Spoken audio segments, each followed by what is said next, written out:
everybody, and welcome back to American Musical Theater. We've just passed the midterm, so good job, you guys. We're more than halfway through. So here we are. We are in week number 9, and I'm going to start talking about the 1940s, 50s, 60s, and closer to the music that you're probably familiar with. Let me start with an actress who was named June Havoc. June Havoc's memory of the theater life of climbing out of the Depression and moving into the 1940s can be represented in this story. As she told it, the Depression had really wiped out so much of everything, and many actors weren't doing a doggone thing because it was starvation time. So they thought, hey kids, let's put on a show. We'll rent a theater, invite all the producers. That'll be great. Well, everybody did think it was a great idea, except that we rented the theater, but we didn't rent lights or costumes or a set. So it was a bare stage with one bulb, the work light, and nobody came. At the end of it, a tall man came over to me and he said, "Why don't you come with me to the Paramore Theater?" So June Havoc thought, what the heck, if I got to lose, sure. And she went. And this voice from the dark in the back of the theater yelled out, "Can you sing?" Sure, yeah, I can sing. He said, "Just go ahead and sing any ordinary regular song. I don't care. Tea for two or something." And I said, "I don't know if I know the lyrics." He said, "Well, don't worry about that. I'll throw them to you." So from the back of the house, she hears, "Tea for two, and two for tea, and me for you, and you for me." And she sang along with Richard Rodgers himself. The funny thing was she didn't even know that it wasn't the director, George Abbott, that it was Rodgers himself. All of these now famous Broadway creators like Larry Hart and, oh gosh, there were so many. June Havoc didn't even know who they were, but she got the job. The show June Havoc got cast in was Pal Joey, and that's what I'm going to spend a lot of time talking about today.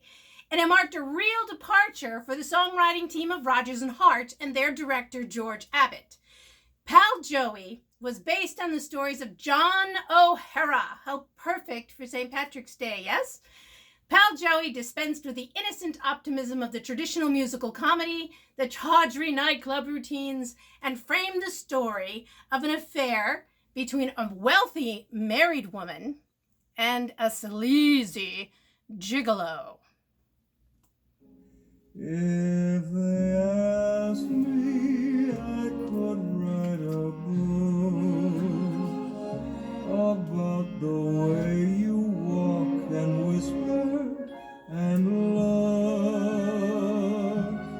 I could write a preface on how we met, so the world would never forget.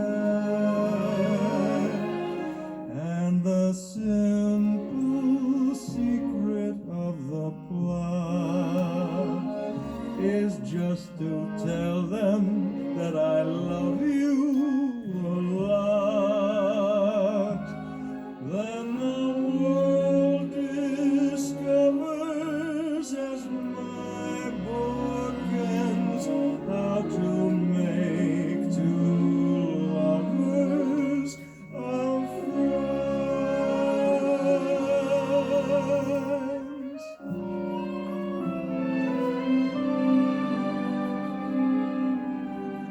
Used to hate to go to...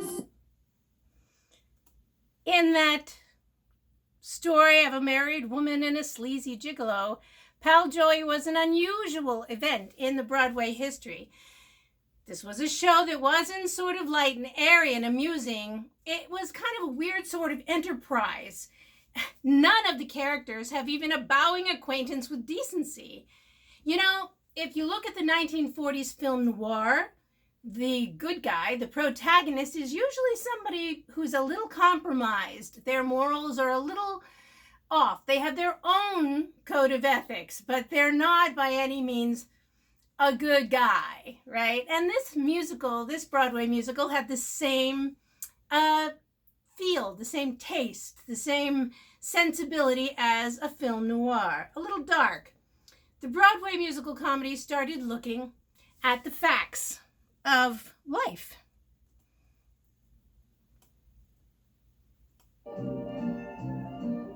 There is a small hotel with a wishing well.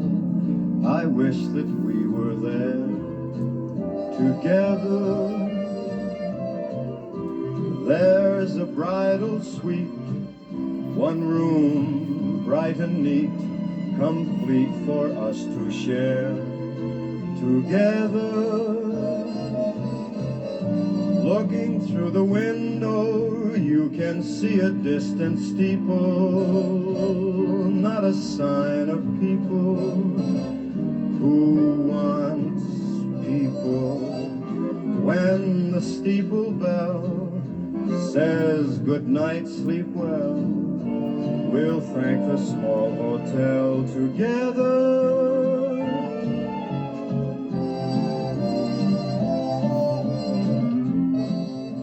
Pretty song, but he's not talking about marriage.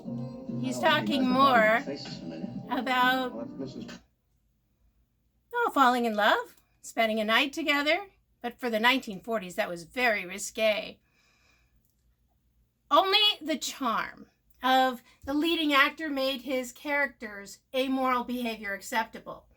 Now, you may have heard of Gene Kelly, great dancer, did a lot of movie musicals. This is when Gene Kelly appeared on the scene. We know him from his movie musical career, but he got his start on Broadway playing the lead role in Pal Joey. Oh, it was perfect for Gene Kelly. He got to play a very brash, cocky person who was very randy for girls. Kelly was very young at that time. He wasn't even 30. He was an energetic, fresh, aggressive Irish-American presence which had a great charm. The book and storyline was taken seriously with Rodgers and Hart, and Pal Joey was really revolutionary for its time. They did a remarkable job in entering the musical theater into a more serious art form, allowing it to match the sensibility of the time. Everybody had been through the Depression. They're sadder but wiser, if you're going to borrow a line from Music Man. A lot of sadder but wiser people. Pal Joey had no happy ending. That was a first as well. The characters simply walked off stage in opposite directions. Within 3 years, Rodgers and Hart would go in opposite directions as well, ending a partnership that had lasted over 2 decades. The evolution of the musical into a more sophisticated art form would have to wait until Rodgers found a new partner in the midst of the Second World War. Here we are. Be careful, it's my heart.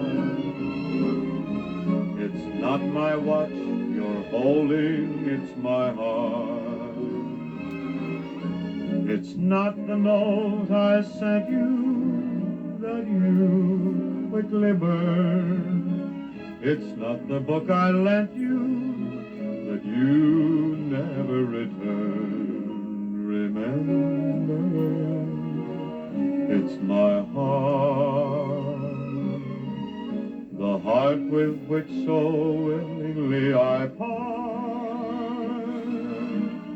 It's yours to take, to keep or break, but please before you start, be careful, it's my heart. His new partner would be an old friend and somebody we already know, which is Irving Berlin.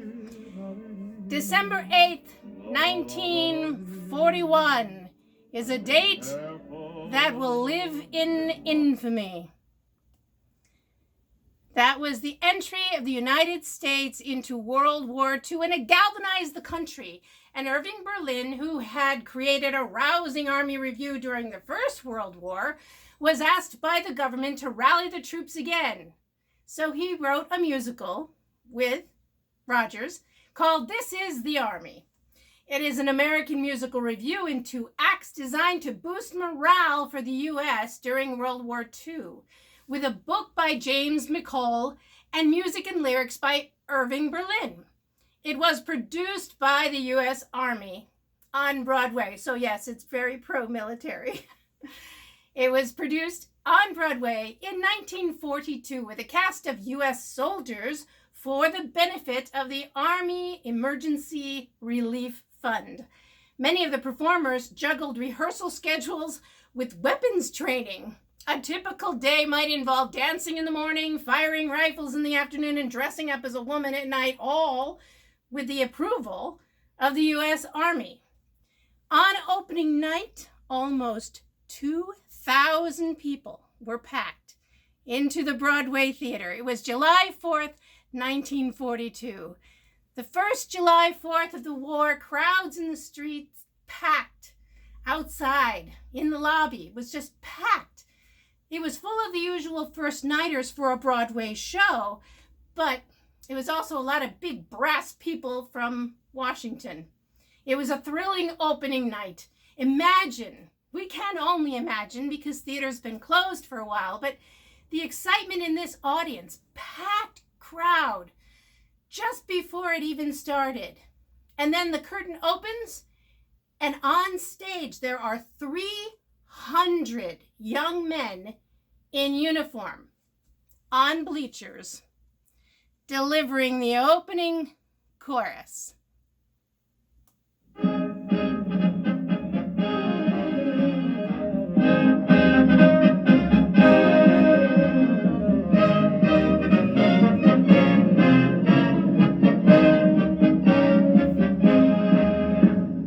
This is the Army, Mr. Jones.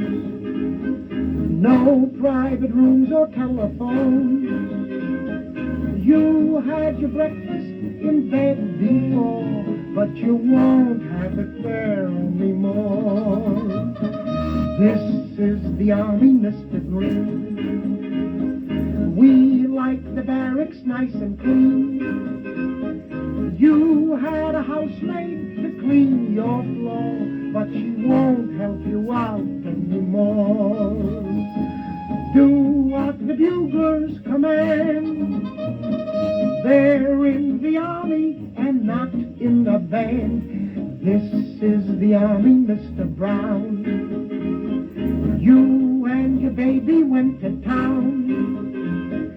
She had you worried, but this is war, and she won't worry you anymore. This is the Army, Mr. Jones. No private rooms or telephone. You had your breakfast in bed before, but you won't have it there anymore. This is the Army, Mr. Green. We like the barracks nice and clean. You had a housemaid to clean your floor, but she won't help you out anymore.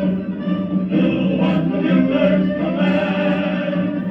They're in the Army and not in the band. Try to imagine 300 actual soldiers. They were actors and singers, but they were going to go to war. These were people who really were not just acting for tonight. They were going to go to war. That has a whole different resonance for the audience. The show builds from there, so that's the opening number. And these wonderful soldiers singing you Irving Berlin songs, doing funny skits, being marvelous. And already in the intermission, the buzz in the theater was extraordinary. This was Irving Berlin's best show yet.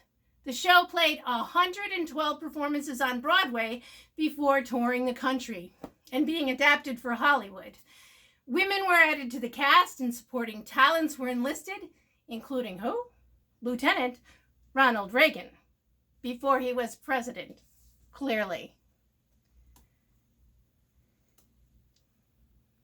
This was his song.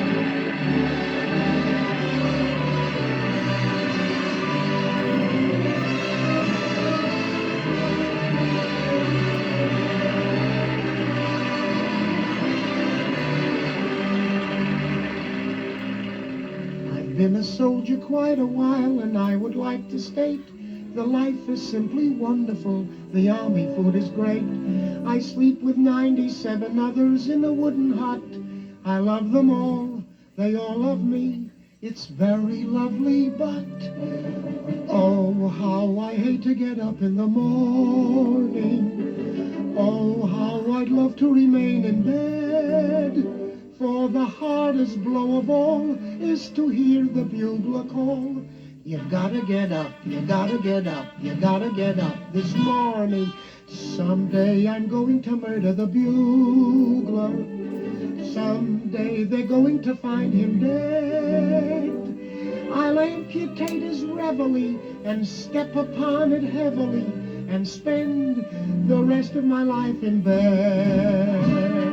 Oh, how I hate to get up in the morning. Oh, how I love to remain in bed. For the hardest blow of all is to hear the bugler call. You gotta get up, you gotta get up, you gotta get up this morning. Someday I'm going to murder the bugler. Someday they're going to find him dead.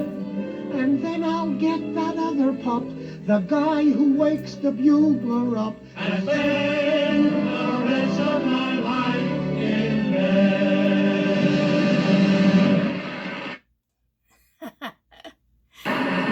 The fun part of that is, as a college student, I'm sure you can relate. We don't have buglers, just alarm clocks, but same idea. Wouldn't it be wonderful? That was Ronald Reagan's song in This Is the Army. When the show toured overseas, Irving Berlin served as America's troubadour, performing in hospitals and near the front lines. In 1943, as soldiers shipped out of New York for the fight in Europe, they saw a new kind of Broadway show. It was a show that integrated songs with story and dance, and a show that would remind them of what it was that they were fighting for.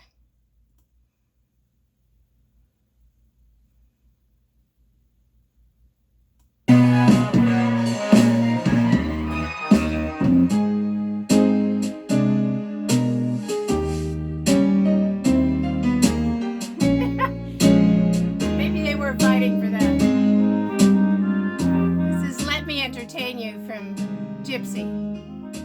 What they were fighting for was a chance for the art to grow, the culture to grow, for people to be safe, and hopefully to have democracy be a good thing for everyone. So what I'd like to ask you to do is we're going to get back into our regular groove. I want you to watch this lecture. I would like you to join in the discussion, check the assignments, and do the quiz. As you can see, and as you've gotten used to by now, not all the assignments are deep research papers, and the quizzes are pretty easy as well. And it's the discussions where we seem to really get into it. I appreciate all of the comments and the seriousness that you're taking this class with. I'll see you next time.